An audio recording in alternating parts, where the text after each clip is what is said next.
Por segunda vez en los últimos días, Ronin se despertó rodeado de árboles. Sin embargo, para su decepción, en esta ocasión no se encontró con el rostro de Beresa al abrir los ojos, sino con un cielo que se estaba oscureciendo y un silencio absoluto. En aquel bosque no cantaban los pájaros, ni se movía ningún animal entre el follaje. El mago tuvo un mal pensamiento. Lentamente, con cautela, alzó la cabeza para echar un vistazo a su alrededor. Divisó árboles y arbustos y poco más. Ciertamente, allí no había ningún dragón, y mucho menos uno tan imponente y traicionero como... Ah, por fin te despiertas. ¿A la muerte?, pensó el mago. Ronin se giró a su izquierda, pese a que ya había mirado hacia ese lado hacía un instante, y pudo observar con suma inquietud cómo un fragmento de aquellas sombras que se iban extendiendo a medida que se ponía el sol se despegaba del resto, y a continuación adoptaba la forma de una silueta encapuchada que le recordaba a alguien que el mago conocía. ¿Krasus?, masculló, aunque de inmediato se percató de que no podía tratarse de su mecenas sin rostro. El ser que se le acercaba portaba aquellas sombras con orgullo, formaba parte de ellas. No, se equivocaba. Su primera suposición era la correcta. En efecto, se trataba de a la muerte. Aquella figura parecía humana, pero dedujo que si los dragones eran capaces de tener la apariencia de un hombre, la silueta que se erguía ante sí solo podía ser la de esa bestia negra. Una cara emergió bajo la capucha. Pertenecía a un hombre moreno, apuesto y de rasgos aguileños. Era un semblante noble, al menos, por el aspecto. ¿Te encuentras bien? Sí, de una pieza, gracias. Las comisuras de la fina boca de aquel ser se alzaron levemente, conformando algo similar a una sonrisa. ¿Me reconoces, humano? Eres a la muerte, el destructor. Las sombras que rodeaban aquella figura se movieron con vida propia y se desvanecieron levemente. Entonces, ese rostro que parecía un cruce entre el de un humano y el de un elfo dejó de ser tan difuso. Las comisuras de sus labios se elevaron un poco más. Ese es uno de mis muchos títulos, mago, y tan preciso o impreciso como cualquier otro, replicó aquel ser, al tiempo que ladeaba ligeramente la cabeza. He hecho bien al escogerte. No pareces sorprendido de que haya aparecido ante ti de esta forma. Tu voz es la misma de siempre, jamás podré olvidarla. Veo que eres bastante más sagaz que muchos otros, mi amigo mortal. Más de uno no sabría quién soy ni aunque me transformara ante sus ojos, dijo aquella silueta riéndose entre dientes. Si quieres que te demuestre quién soy, puedo transformarme ahora mismo. Gracias, pero no. Lo que quedaba del día se esfumó tras el siniestro rescatador del mago. Entretanto, Ronin se preguntó cuánto tiempo llevaba inconsciente y a dónde lo había traído a la muerte. Pero por encima de todo se preguntaba por qué seguía vivo. ¿Qué quieres de mí? No quiero nada de ti, mago Ronin. Solo deseo ayudarte a culminar tu misión. ¿Mi misión? Nadie, aparte de Krasus y el círculo interno del Kirin Tor, conocía la verdadera naturaleza de su misión, y Ronin había empezado a preguntarse si el Kirin Tor sabía realmente en qué consistía esta. Los magos maestros eran muy reservados, podían tener sus propios planes, aunque se los ocultaran al resto, y sus propios intereses que defendían por encima de los de sus homólogos. No obstante, se supone que su interlocutor no debería saber nada acerca de ese asunto. Oh sí, Ronin, tu misión. En ese instante, la sonrisa de la muerte se expandió hasta alcanzar un tamaño impropio de un humano. Entonces, el mago pudo ver tras esa sonrisa unos dientes afilados y puntiagudos, que consiste en liberar a la gran reina de los dragones, a la asombrosa Alexstrasza, agregó aquel ser. Ronin reaccionó de manera instintiva. Aunque no estaba seguro de cómo el coloso había descubierto la verdadera naturaleza de su misión, era consciente de que la muerte no tenía por qué conocer dicha información. A la muerte despreciaba a todos los seres vivos, incluso los leviatanes que no pertenecían a su estirpe. Aquella bestia enorme y la reina carmesí no se profesaban mucho cariño precisamente. El conjuro que el cauteloso mago empleó súbitamente le había sido muy útil durante la guerra. Gracias a él, le había arrebatado la vida a un orco que cargaba contra su persona, un orco que tenía las manos manchadas de la sangre de 6 caballeros y un mago, y con una versión menos potente de ese hechizo, Ronin había logrado mantener a raya a un brujo orco, lo cual le había permitido prepararse para lanzar el sortilegio definitivo. Sin embargo, nunca lo había utilizado contra un dragón. Había leído en los pergaminos arcanos que funcionaba especialmente bien a la hora de contener y retener a esos vetustos colosos. Al instante, unos anillos dorados se materializaron alrededor de a la muerte, y acto seguido, aquella figura envuelta en sombras los atravesó. ¿Acaso era necesario que lanzaras ese hechizo? A continuación, un brazo emergió de la capa, y a la muerte señaló hacia el mago. Una roca que había junto a Ronin crepitó frenéticamente, y de inmediato se derritió ante sus ojos. La piedra fundida dejó un reguero de lava hasta el suelo, se filtró por todas las grietas que encontró a su paso y desapareció sin dejar rastro tan rápidamente como se había derretido. Todo eso acaeció en apenas unos segundos. Te podría haber hecho eso si hubiera querido, mago. Te he salvado la vida en 2 ocasiones. No habrá una tercera. Ronin, juiciosamente, hizo un gesto de negación con la cabeza. Por fin entras en razón. A la muerte se aproximó a él y se fue solidificando a medida que avanzaba. Entonces señaló con el dedo a algo situado en el suelo, junto al mago. Bebe, te resultará de lo más refrescante. Ronin miró hacia abajo y descubrió que había un pellejo de vino sobre la hierba. Pese a que hacía unos segundos no estaba ahí, no dudó a la hora de recogerlo y beber de él. Lo hizo no solo porque estaba terriblemente sediento a esas alturas, sino también porque, si se negaba, el coloso podría tomárselo como otro gesto de desafío. Por el momento, lo único que podía hacer Ronin era cooperar y rezar. Su siniestro interlocutor volvió a moverse y fugazmente se tornó difuso, prácticamente inmaterial. Al mago le inquietaba el hecho de que a la muerte o cualquier otro dragón fuera capaz de adoptar una apariencia humana. ¿Qué clase de mal podría infligir una criatura como esa en el pueblo de Ronin? Y no solo eso, ¿cómo podía estar él seguro de que a la muerte no había infectado ya al mundo con su maldad gracias a su disfraz humano? Y, en ese caso, ¿por qué le revelaba un secreto tan importante a Ronin ahora? Tal vez porque pretendía callar al mago para siempre una vez que todo hubiera acabado. Ignoras tantas cosas sobre nosotros. Ronin lo miró atónito.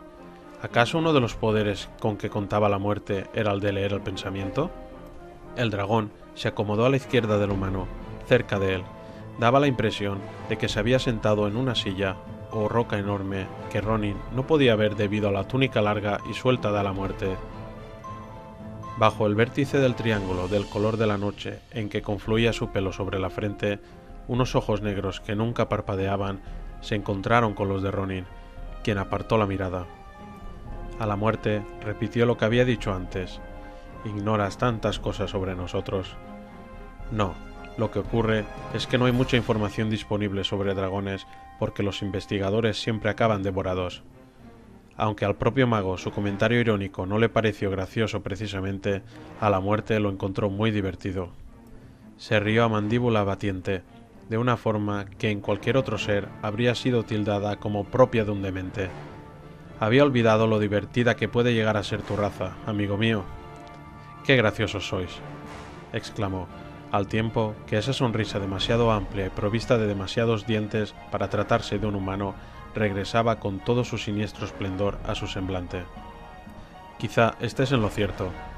Ronin, quien empezaba a sentirse incómodo tumbado en el suelo junto a aquel ser tan amenazador, se incorporó hasta quedar sentado con la espalda erguida. Podría haberse puesto en pie, pero a la muerte le bastó con lanzarle una mirada para advertirle de que no era lo más inteligente dadas las circunstancias. ¿Qué quieres de mí?, volvió a preguntarle Ronin. ¿Por qué soy tan importante para ti? Porque eres el medio para lograr un fin, la manera de alcanzar un objetivo que lleva fuera de mi alcance desde hace mucho tiempo, la pieza clave de un plan desesperado pergeñado por una criatura desesperada. Al principio, Ronin no comprendió lo que quería decir, pero enseguida pudo percibir que la frustración se adueñaba del semblante del dragón. ¿Te sientes desesperado? A la muerte se levantó y extendió los brazos como si fuese a alzar el vuelo de un momento a otro. ¿Qué ves ante ti, humano? Una figura difusa envuelta en sombras. que no es más que el dragón a la muerte disfrazado. Esa es la respuesta más obvia. Pero, ¿acaso eres incapaz de ver nada más, mi diminuto amigo? Dime, ¿dónde están las leales legiones de mi raza? ¿Ves a algún dragón negro o carmesí por aquí? Cuando, antes de la llegada de los humanos, incluso los elfos surcaban el cielo a millares. Como Ronin no terminaba de comprender a dónde quería llegar a la muerte con esa argumentación, se limitó a negar con la cabeza. Si estaba seguro de algo, era de que la cordura hacía tiempo que había abandonado a aquella criatura. No, no los ves, se respondió a sí mismo, a la vez que su aspecto se tornaba más reptiliano. Sus ojos se estrecharon y sus dientes se volvieron más largos y afilados. Su silueta encapuchada aumentó de tamaño. Daba la impresión de que unas alas pretendían escapar de los contornos de la túnica. A la muerte, perdió parte de su solidez y pareció fundirse con las sombras que lo rodeaban. Aquel ser mágico se hallaba en pleno proceso de transformación. No los ves, repitió, cerrando los ojos fugazmente. Las alas, los ojos, los dientes, todo regresó a su estado anterior. A la muerte recobró su materialidad y su humanidad, aunque esto último solo fuera algo superficial, y entonces agregó: porque ya no existen. Acto seguido, se volvió a sentar y extendió una mano con la palma hacia arriba. De repente, encima de esa mano se materializaron unas imágenes que representaban a unos dragones pequeños sobrevolando un mundo esplendoroso verde. Las bestias revoloteaban de acá para allá, y eran de todos los colores del arco iris. Aquellas imágenes transmitían tal sensación de embriagadora felicidad que Ronin se sintió conmovido. El mundo nos pertenecía y lo cuidábamos diligentemente. Dominábamos la magia y la administrábamos con sabiduría. Disfrutábamos de la vida y nos deleitábamos en sus placeres. En ese momento apareció un elemento nuevo en aquellas imágenes. Al suspicaz mago solo le llevó unos segundos identificar esas figuras diminutas. Eran elfos, aunque no de la clase a la que pertenecía Beeresa. Si bien estos elfos eran hermosos a su manera, su belleza era gélida y arrogante, y en cierto modo le repelía. Entonces llegaron otros seres, unas formas de vida inferiores, con una esperanza de vida muy reducida. Eran muy dados a cometer imprudencias, y se lanzaban de cabeza a pactar con fuerzas extremadamente peligrosas, explicó a la muerte, cuya voz se fue tornando tan gélida como la belleza de esos elfos tenebrosos, y por culpa de su necedad, los demonios se adentraron en este plano. Ronin se inclinó ligeramente hacia adelante sin darse cuenta. Todo mago que se preciara estudiaba las leyendas sobre la horda de demonios, a la que algunos denominaban la Legión Ardiente. Sin embargo, hasta la fecha no se había hallado ninguna prueba concluyente de que demostrara que aquellos seres monstruosos hubieran existido en realidad, dado que el estado mental de la mayoría de los que afirmaban haber tratado con esos demonios era cuando menos cuestionable. Mientras el mago intentaba captar un leve atisbo de uno de esos legendarios demonios en aquellas proyecciones, a la muerte cerró la mano abruptamente y las imágenes se desvanecieron. Si no fuera por los dragones, este mundo hace mucho que habría dejado de existir. Nos enfrentamos a una amenaza mayor que 1 millar de hordas orcas. No puedes imaginarte los tremendos sacrificios que tuvimos que hacer. En esa época, los leviatanes nos unimos y luchamos juntos. Nuestra sangre se mezcló en el campo de batalla mientras expulsábamos a los demonios de nuestro mundo, recordó cerrando los ojos un instante, y entre tanto perdimos el control sobre aquello que pretendíamos salvar. La era del dragón quedó atrás. Primero los elfos, luego los enanos, y por último, los humanos reclamaron su derecho a forjar el futuro de este mundo. Nuestras filas fueron menguando, y lo que es aún peor, luchábamos entre nosotros. Nos matamos unos a otros. Ronin ya sabía esto último. Todos conocían esa historia. Todos sabían que la animosidad reinaba en los 5 vuelos de dragón, sobre todo entre el vuelo negro y el carmesí. Si bien los orígenes de tal animosidad se perdían en los albores de los tiempos, quizá el mago podría conocer al fin la terrible verdad. Pero, ¿por qué luchasteis entre vosotros después de haber sacrificado tanto para salvar al mundo en un esfuerzo conjunto? Porque nos equivocamos. Por falta de comunicación entre nosotros. Fueron tantos factores distintos. De todos modos, no lo entenderías, por mucho que te lo explicara si tuviera tiempo para ello. respondió la muerte, profiriendo un suspiro. Por culpa de todos esos factores, ahora quedamos tan pocos. En ese instante, su mirada se tornó muy intensa y la clavó en la de Ronin mientras agregaba: pero el pasado, pasado está. Voy a compensar todo el mal que hice, y para ello haré cuanto esté en mi mano, humano. Por eso, te ayudaré a liberar a la reina de los dragones, a Alexstrasza. Ronin se mordió los labios para evitar soltar la primera respuesta que se le pasó por la cabeza. A pesar de que aquel ser se comportara con una cortesía exquisita, a pesar del disfraz que portaba, el mago era plenamente consciente de que se hallaba ante uno de los dragones más crueles que habían existido jamás. Por mucho que la muerte fingiera simpatía y camaradería, Ronin era consciente de que bastaría con que pronunciara una sola palabra que le molestara a Leviatán para que acabara sufriendo un final espantoso. Pero... Ronin titubeó, tratando de medir sus palabras. Pero si sois enemigos... Por las mismas razones estúpidas por las que los miembros de nuestra raza han luchado entre sí tanto tiempo. He cometido muchos errores, humano, pero ahora estoy dispuesto a enmendarlos, replicó el dragón, quien captó con su mirada hipnótica la atención del mago, y con ella su mente. Alexstrasza y yo no deberíamos ser enemigos. Ronin se mostró totalmente de acuerdo con esa afirmación. Claro que no. En su día fuimos grandes aliados, grandes amigos, y podríamos volver a serlo, ¿no crees? En aquel momento, el mago solo podía ver los penetrantes orbes que conformaban los ojos del coloso. Sí, por supuesto. Tu misión consiste en rescatarla, tú solo, por tus propios medios. Una extraña sensación de inquietud invadió a Ronin, y le hizo estremecerse, y repentinamente se sintió muy incómodo ante aquella mirada tan intensa de la muerte. ¿Cómo lo has sabido? Eso no tiene importancia, ¿verdad? Sus ojos se clavaron de nuevo en el humano, de tal forma que éste fue incapaz de apartar la mirada. La sensación de inquietud lo abandonó de inmediato. Todo parecía desaparecer bajo la intensa mirada del dragón. Supongo que no. Pero si intentas emprender esta misión solo, seguramente fracasarás. De eso no hay duda. Todavía no alcanzo a comprender cómo has logrado llegar tan lejos. No obstante, ahora, con mi ayuda, podrás realizar esta hazaña imposible, amigo mío. Podrás rescatar a la reina de los dragones. Tras decir eso, a la muerte extendió una mano, sobre la cual había un pequeño medallón de plata. Los dedos de Ronin parecieron moverse con voluntad propia, de modo que cogió el medallón y se lo acercó para examinarlo con más detenimiento. Estudió las runas grabadas en el canto y el cristal negro del centro. Conocía el significado de algunas de esas runas, otras no las había visto nunca, aunque podía percibir su poder.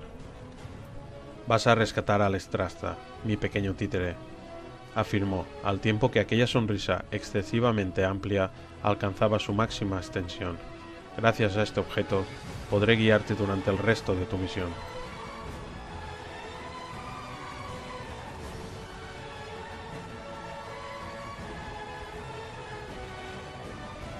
¿Cómo puede uno perder de vista a un dragón de repente? No podían dejar de hacerse esa incómoda pregunta una y otra vez. Ni Beeresa ni su compañero de viaje encontraban una respuesta satisfactoria. Y lo que es aún peor, el manto de la noche se estaba extendiendo sobre Khaz-Modan, y el grifo, que estaba exhausto desde hacía tiempo, no podía seguir volando mucho más. En todo momento habían tenido a la muerte en su campo visual, y eso que lo seguían a bastante distancia. Incluso Falstad, cuya vista no era tan aguda como la de la elfa, había divisado a esa bestia colosal volando hacia el interior de aquellas tierras. Únicamente habían perdido de vista a la muerte cuando éste atravesaba alguna nube, y solo unos breves instantes. Hasta hacía una hora. La bestia gigantesca se había adentrado en una nube con su valiosa carga tal como había hecho en diversas ocasiones. Falstad había seguido el rumbo del dragón a lomos de su grifo y tanto él como Beeresa habían aguardado a que el Leviatán reapareciese por el otro extremo de la nube. Esa nube era la única visible. La siguiente más cercana estaba a miles de kilómetros al sur. La forestal y su compañero de viaje podían verla casi en su totalidad. Era imposible que no hubieran visto a la muerte abandonarla. Ningún dragón había emergido de la nube. Habían esperado pacientemente y pasado un tiempo prudencial. Falstad espoleó a su montura para que se adentrase en la nube. a pesar del peligro que eso suponía, ya que a la muerte podría estar escondido dentro. Pero enseguida pudieron comprobar que el tenebroso Leviatán no estaba allí. El más siniestro de los colosos, el de mayor tamaño, se había volatilizado. «Es inútil, mi dama elfa», dijo a voz en grito el jinete de grifos. «Tenemos que aterrizar. Ni nosotros ni mi pobre montura podemos avanzar mucho más». La forestal se mostró de acuerdo. Aunque le hubiera gustado proseguir la persecución, sabía que era imposible. «Muy bien», convino la elfa. Acto seguido, ésta contempló el paisaje que se extendía a sus pies. La costa y los bosques habían dado paso a una región mucho más rocosa e inhóspita que, por lo que sabía, llevaba a los riscos de Green Battle. Si bien todavía quedaba alguna que otra zona boscosa a la vista, eran escasas y dispersas.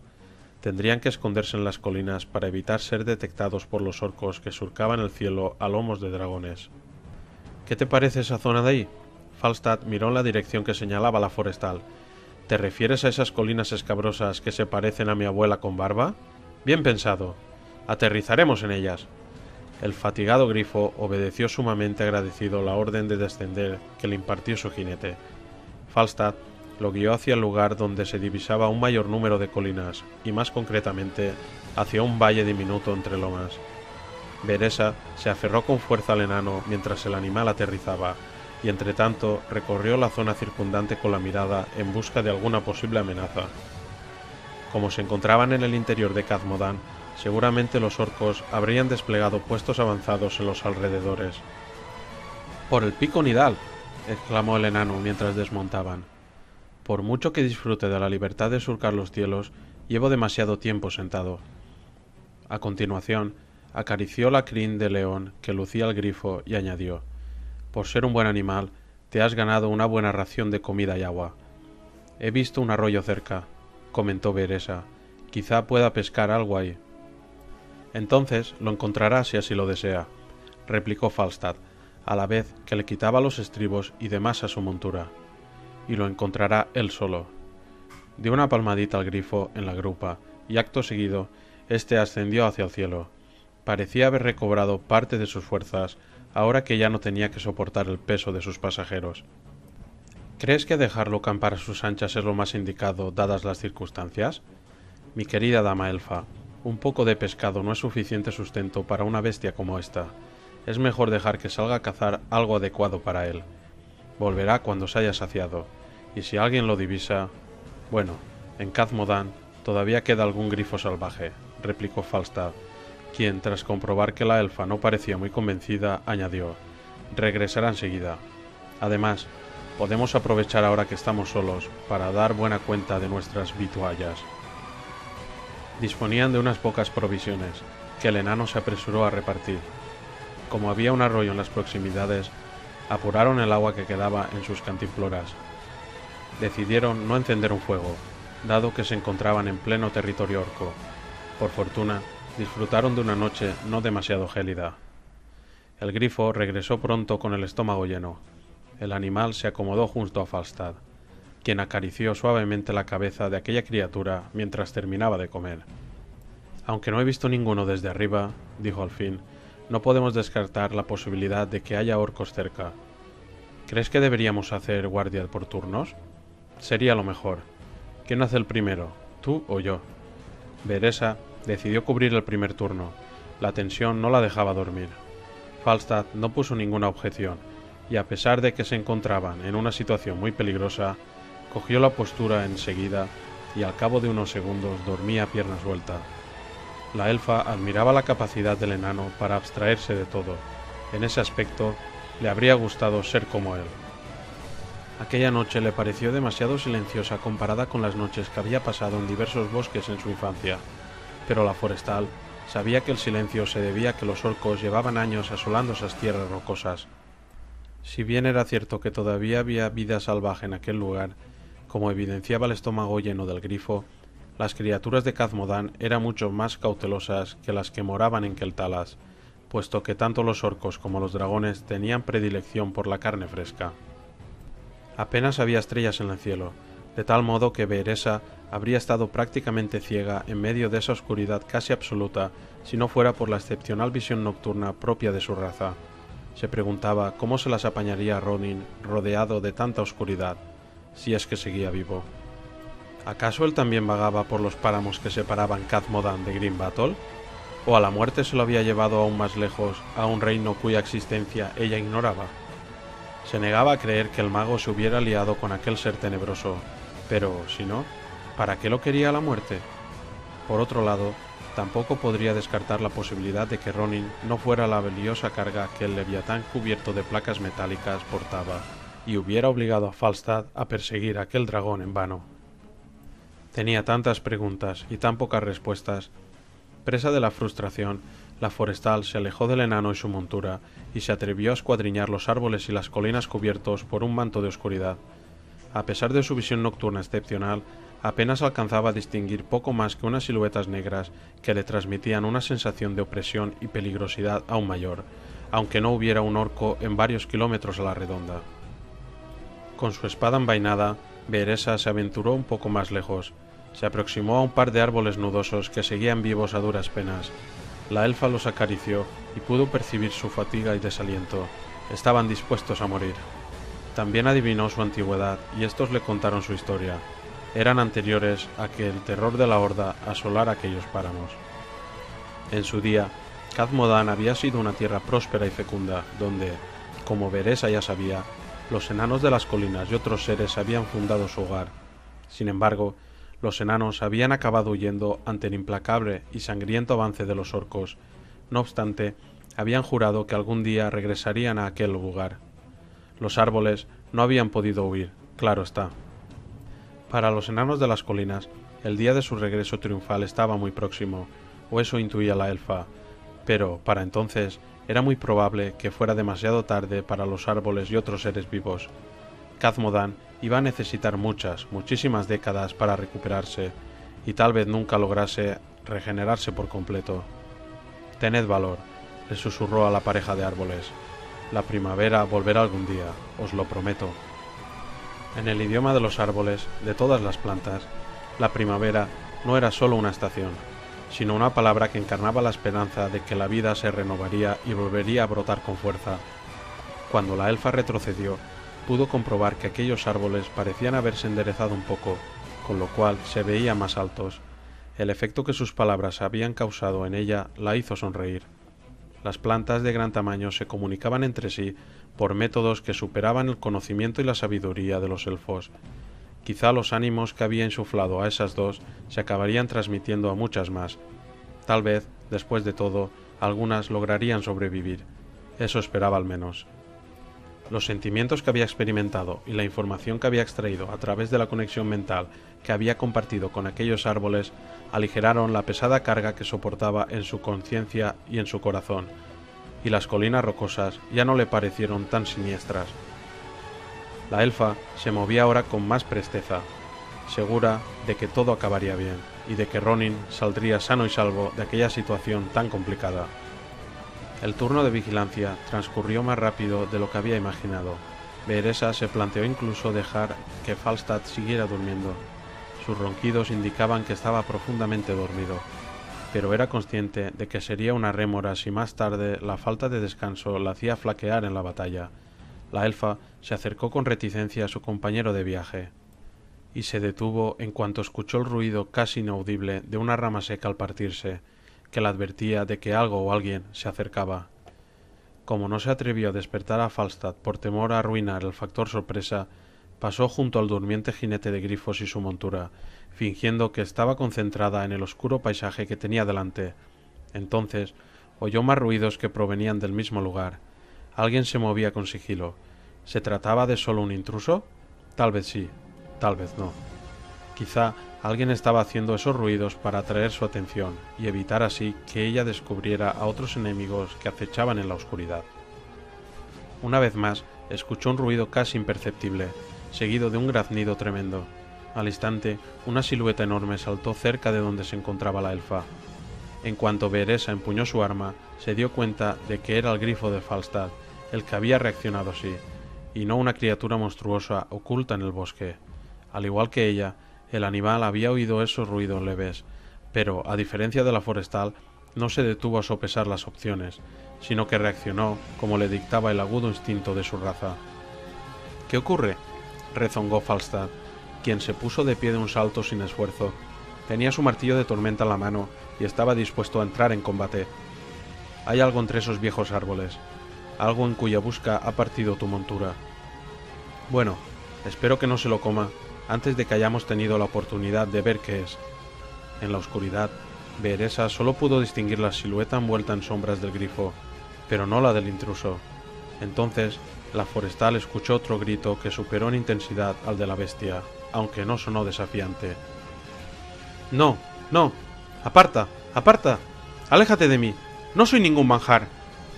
El enano y la elfa corrieron hacia el punto de origen de ese grito desesperado. Fuera lo que fuese, lo que el grifo había arrinconado, no parecía amenazante. Aquella voz le recordaba a alguien a la elfa, pero no era capaz de precisar a quién. —¡Atrás! —le ordenó Falstad, a voz en grito a su montura. —¡Atrás he dicho! ¡Obedece! En un principio, el ave leonina no parecía muy dispuesta a hacerle caso, como si creyera que lo que había capturado le pertenecía, o que no era conveniente soltarlo. Desde la penumbra que se extendía más allá del pico del grifo se oyó un gimoteo, o más bien muchos gimoteos. ¿Acaso se trataba de un niño que vagaba solo por Khazmodan? Eso era imposible. Si los orcos dominaban aquel territorio desde hacía años, ¿de dónde podría haber salido ese niño? ¡Por favor! ¡Oh, por favor! ¡Oh, por favor! ¡Librad a este insignificante desgraciado de este monstruo! ¡Su aliento es asqueroso! La elfa se quedó petrificada. Ningún niño hablaba así. ¡Atrás, maldita sea! Se exasperó Falstad, quien golpeó su montura en la grupa. El animal desplegó sus alas, profirió un graznido gutural y finalmente se alejó de su presa. De inmediato, una figura pequeña y enjuta se incorporó de un salto y huyó en dirección contraria. La forestal reaccionó con rapidez y salió corriendo en pos del intruso, al que agarró de lo que aparentemente era una larga oreja. ¡Ay! ¡Por favor! ¡No me hagas daño! ¡Por favor! ¡No me hagas daño! Pero, ¿qué tenemos aquí?, masculló el jinete de grifos mientras se acercaba a Beresa. Nunca había oído nada que chillara tanto. Hazlo callar o tendré que atravesarlo con mi hacha. Va a conseguir que todos los orcos de los alrededores vengan aquí. Ya le has oído, le dijo la contrariada elfa a aquella silueta que no paraba de retorcerse. ¡Cállate! El visitante inesperado al fin se tranquilizó. Entonces, Falstad metió la mano en la bolsa que llevaba consigo. Tengo algo que nos ayudará a arrojar algo de luz sobre este asunto, mi dama elfa, aunque creo que ya sé a qué clase de animal carroñero hemos atrapado. Sacó un pequeño objeto de la bolsa y tras apoyar el martillo al lado, lo frotó entre las gruesas palmas de sus manos. Poco a poco, el objeto empezó a brillar tenuemente. Unos segundos más tarde, su fulgor se incrementó y finalmente quedó claro que aquel artilugio era una especie de cristal. Es un regalo de un camarada que ha muerto ya, le explicó Falstad, quien acto seguido acercó el reluciente cristal al cautivo. Ahora veamos si estoy en lo cierto. Sí, justo lo que pensaba. Beresa también sospechaba lo mismo. La elfa y el enano habían capturado a una de las criaturas más traicioneras que existen, un goblin. Nos estabas espiando, ¿verdad?, inquirió con voz muy grave el compañero de viaje de la forestal. Quizá deberíamos matarte ya mismo y poner punto y final a esta enojosa situación. No, no, por favor, este pobre desgraciado no es ningún espía. No soy amigo de los orcos, solo obedezco órdenes. ¿Qué haces aquí de noche? Me escondo, me escondo. He visto un dragón del color de la noche. Los dragones suelen comerse a los goblins. Aquella horrenda criatura verdosa dijo eso último como si cualquiera fuera capaz de entenderlo. ¿Un dragón del color de la noche? ¿Te refieres a un dragón negro?, preguntó Beresa, al tiempo que atraía hacia sí al goblin. ¿Cuándo lo has visto? Hace poco, antes del anochecer. ¿En el cielo o en la tierra? En tierra, Falstad miró a Beresa. No se puede confiar en la palabra de un goblin, mi dama elfa. No saben qué es la verdad. Le creeré si es capaz de responderme una sola pregunta. Goblin, ¿ese dragón iba solo? Y si no es así, ¿quién estaba con él? No quiero hablar de dragones devoradores de goblins, exclamó. pero bastó con que Veresa le pinchara ligeramente con su espada para que un torrente de palabras brotara de su boca. No iba solo, otro lo acompañaba. Quizás se lo fuera a comer luego, pero estaban hablando. No escuché lo que decían, solo quería largarme de ahí. No me caen bien los dragones y tampoco los magos. ¿Magos?, le espetaron a la vez la elfa y el enano. Veresa intentó no dejarse llevar por el entusiasmo cuando le preguntó: ¿te dio la impresión de que ese mago se encontraba bien? ¿Sano y salvo? Sí. Descríbelo. El goblin se retorcía, agitando sus pequeños y raquíticos brazos y moviendo desconsoladamente las piernas. La forestal no dejó que el movimiento frenético de esas extremidades larguiruchas la distrajera. Los goblins podían llegar a ser letales en combate gracias a su fuerza y astucia, pese a que sus cuerpos enclenques le hicieran parecer inofensivos. Era pelirrojo y muy arrogante, alto, vestido de azul oscuro. No sé su nombre, no lo escuché. Aunque esa descripción no era muy detallada, bastó. ¿Cuántos magos pelirrojos bastante altos y vestidos con una túnica azul oscura, a los que acompañaba a la muerte, podía haber en aquellas tierras? Todo parece indicar que se trata de tu amigo, dijo Falstad, soltando un gruñido. Por lo visto, tenía razón. Tenemos que dar con él. ¿Cómo vamos a hacerlo con esta oscuridad? En primer lugar, mi dama elfa, no has dormido nada.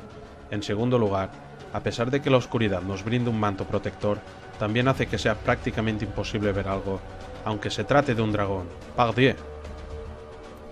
Por mucho que Veresa desease partir ya mismo en búsqueda del mago, sabía que el enano tenía razón. Aún así, no estaba dispuesta a esperar hasta el alba. No podían permitirse el lujo de perder tanto tiempo.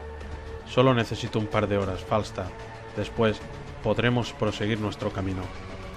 Pero seguimos teniendo el mismo problema, la oscuridad, y te recuerdo, por si lo has olvidado, que a la muerte es tan negro como la noche.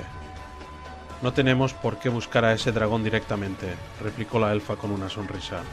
Ya sabemos, al menos, dónde aterrizó. O debería decir, más bien, que uno de los de aquí presentes lo sabe. Ambos miraron a la vez al goblin, quien claramente habría preferido estar en ese momento en cualquier otro sitio. ¿Cómo vamos a confiar en él? Todos sabemos que estos diminutos ladrones verdes son unos mentirosos compulsivos. La forestal señaló la garganta del goblin con la afilada punta de su espada. Tiene dos opciones.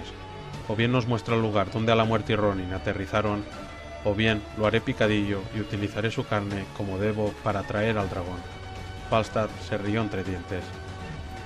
Dudo que alguien tenga estómago para tragarse semejante ponzoña, ni siquiera la muerte, ¿eh? Su canijo rehén se estremeció y, presa del miedo, abrió desmesuradamente sus perturbadores ojos amarillentos, desprovistos de pupila. A pesar de que la punta de la espada seguía estando muy cerca de él, el goblin se puso a dar saltos sin control. «Os lo enseñaré con sumo gusto, con sumo gusto. No temo a los dragones. Os guiaré, os llevaré hasta vuestro amigo. Estate quieto y callado», le espetó la elfa, quien agarró con más fuerza aún a la criatura diabólica. «¿O acaso quieres que te arranque la lengua?» Lo siento, lo siento, lo siento», murmuró su nuevo compañero de viaje. El goblin se calmó instantáneamente. «No hagáis daño a este ser miserable». «Bah, es patético incluso tratándose de un goblin. Me basta con que nos muestre el camino». «Este pobre desgraciado os guiará muy bien, señorita. Muy bien». Veresa se detuvo a meditar un instante y al rato dijo: «De momento tendremos que atarlo. Lo voy a atar a mi montura. Así tendremos bajo control a ese asqueroso roedor». Tras oír esa sugerencia, el rostro del goblin se tornó aún más taciturno. Esgrimió un gesto tan agónico que la forestal de pelo plateado sintió pena por aquella criatura esmeralda. «De acuerdo, pero cerciónate de que tu grifo no lo lastime». «Si se comporta como es debido, no le pasará nada», replicó Falstad, mirando fijamente al prisionero. «Este ser patético se comportará debidamente, por su bien». Veresa apartó la punta de su espada de la garganta del goblin y trató de calmarlo. Quizás si se mostraban un poco corteses con él, obtendrían más provecho de esa criatura funesta. «Guíanos a donde queremos ir, y te soltaremos en un lugar en el que no corras peligro de que el dragón te devore. Te doy mi palabra», le prometió la forestal, y tras una pausa añadió: «¿Tienes un nombre, goblin?» «Sí, señorita, sí», exclamó. asintiendo con su desproporcionada cabeza. Oh sí, sí, claro, señorita. Puedes estar segura de que este ser miserable os guiará exactamente a donde tenéis que ir. Entonces esbozó su peculiar sonrisa demente. Os lo prometo.